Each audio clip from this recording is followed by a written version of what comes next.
He exits, and suddenly Katya's agitation hits a new high, simultaneously with Roman, who violently throws his paperwork off the desk. He rummages through drawers until he finds pen and paper.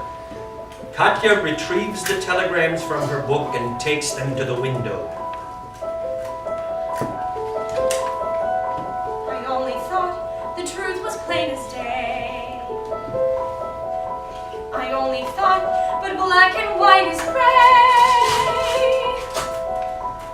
Red and white is gray. Everything is gray.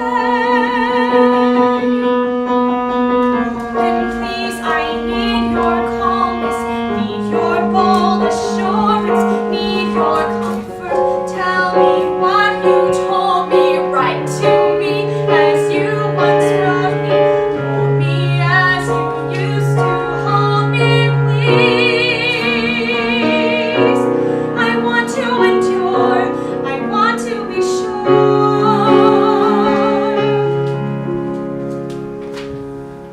Dearest Katya, I know that this will not reach you, as there have been no post to the Crimea for many months, and there's been no means to telegraph you, although I am assured that this will be repaired once we have succeeded in driving the Poles from our land and have redirected our efforts to the liberation of our home.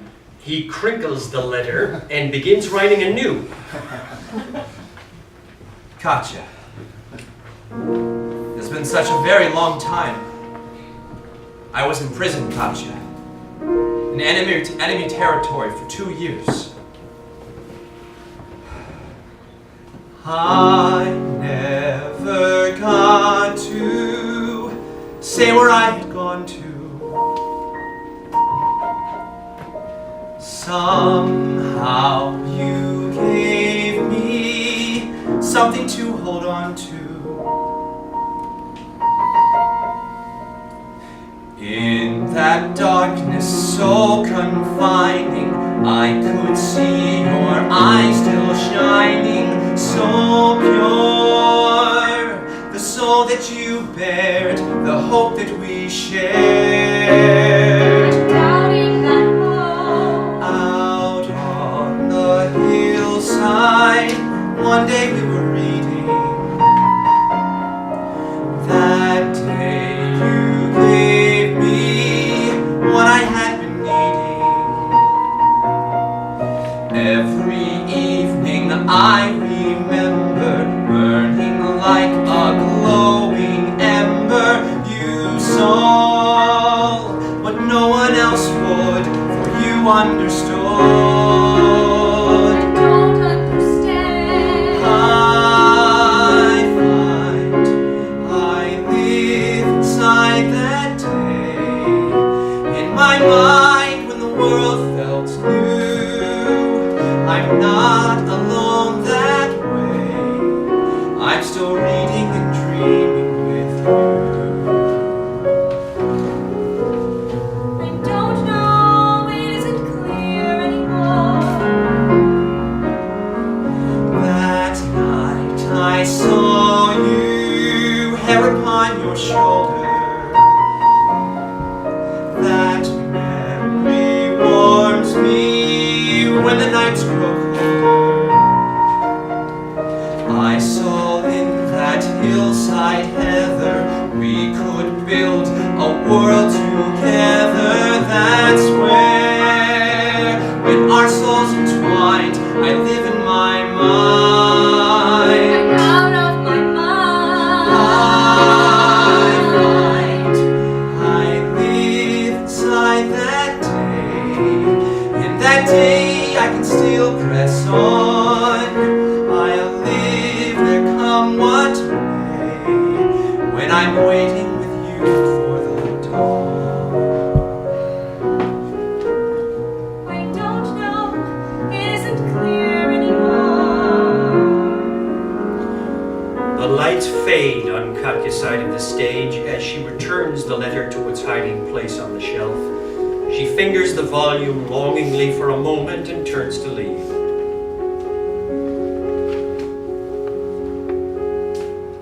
I live inside that day.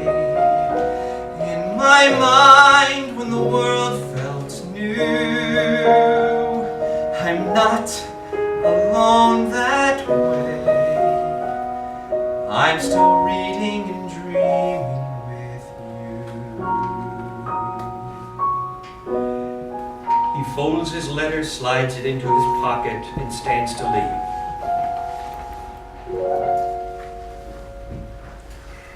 Svetlakov's Tavern, an evening a week or so later, is already bustling with customers, although the customers are now a different set.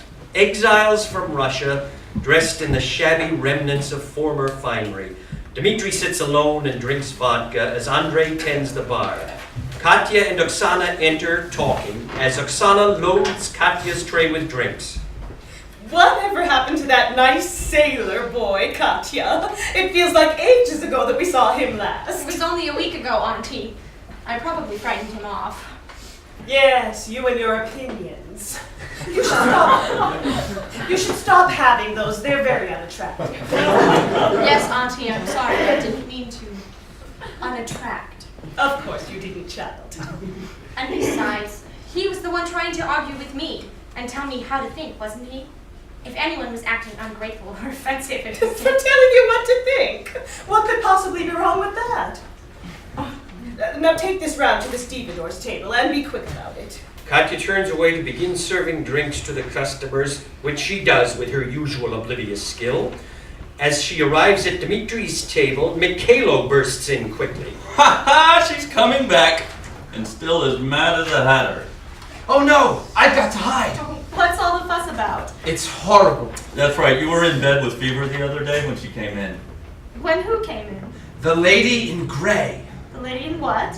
Some noblewoman from Petrograd who lost everything in the revolution. She's gone raving mad. She has immersed herself in a dream world of her own devising. You, my young friend, are standing in the Grand Hôtel Majestueux.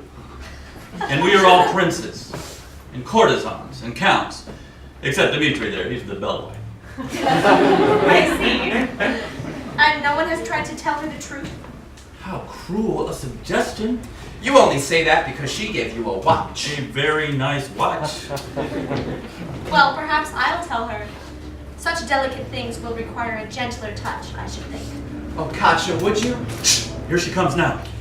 The lady in gray is quite a sight as she bursts through the tavern door, arrayed in tattered finery. She gesticulates grandly and grotesquely. Oh, simply lovely! Lovely! Bellboy! A bellboy! He's right here, madam. He tilts Dmitri's chair until his friend falls out of it onto his feet. He looks longingly at Katya. Tell her. Mikhaylo waves him on, and with great reluctance, he lifts up the bags. Oh, thank you kindly, boy. And here's for your troubles. She deposits a wad of rubles in his hand. He turns back to Katya. Don't tell her. He promptly scurries off with the bags. How very peculiar. Mikhaylo offers a courtly arm to the lady in grey, and together they make their way grandly into the tavern, greeting and kissing the various princesses and counts.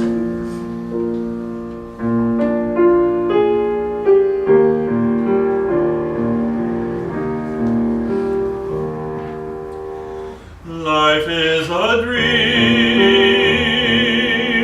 if you want it to be. Just think what you'd see when you're looking askance. Life is romance, should you feel so inclined.